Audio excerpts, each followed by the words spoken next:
काही दिवस झाले मी गोव्याचे व्हिडिओज आणि फोटोज पोस्ट करते आहे आणि त्यावर मला ही एक कॉमेंट आली. तर मी तिला एवढंच सांगू इच्छिते की मी कसे कपडे घालायचे ना हे तुला मला सांगायची गरज नाही आणि तू हे सांगणारी कोणीच नाही. माझ्या नवऱ्याला जे आवडतं ते मी घालते आणि जर तुला तुझ्या घरात एवढा फ्रीडम नसेल, तुला तुझी हाऊस पूर्ण करता येत नसेल, तर तुझं फ्रस्ट्रेशन न कुठेतरी काढ, माझ्या कॉमेंट बॉक्समध्ये तरी नको. असो, असे निगेटिव्ह लोक तर असतातच, पण आपली लाईफ ना आपण आहे तशी सुंदर जगायचा प्रयत्न केला पाहिजे. आज मस्त अशी फ्रेश मॉर्निंग झाली होती नेहमीप्रमाणे आणि रेडी होऊन आम्ही निघालो होतो पर्रा रोडला. आज इथे आम्हाला ना खूप छान जेवण मिळालं म्हणून म्हटलं स्पेशली या हॉटेलचं नाव नोट करावं. पर्रा रोडला गेल्यावर कळलं बापरे इतकी गर्दी आणि इथे सगळे फोटो काढायसाठी जमले.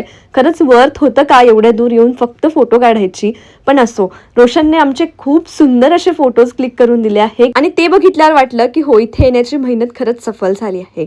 सगळ्यांनी छान असे फोटोज व्हिडिओज क्लिक केले. त्यानंतर थोडीशी पेटपूजा करायची. स्नॅक्स म्हणून आम्ही घेतला होता पिझ्झा आणि कॉफी. ते सगळं घेऊन परत आम्हाला एक स्ट्रीट दिसली, तिथे खूप छान फोटोज निघत होते. परत आम्ही थोडा वेळ तिथे टाइमपास केला, मस्त असे फोटोज क्लिक केले आणि आमच्या हॉटेलला परत आलो. संध्याकाळी सगळे छान असे फ्रेश झालो आणि आज आमचा ना भेळचा प्लॅन होता. घरून मी हे सगळं साहित्य घेऊन आली होती की आपण छान बीचवर बसून ना मस्त भेळ बनवू आणि तो प्लॅन सक्सेसफुली झाला सुद्धा आणि इथे बसून खाण्याचा आनंदच काही वेगळा होता. तुम्हालाही ट्रिपला गेल्यावर असे प्लॅन्स करायला आवडतात का? कमेंटमध्ये नक्की सांगा आणि यासोबतच संपवला आम्ही आजचा दिवस.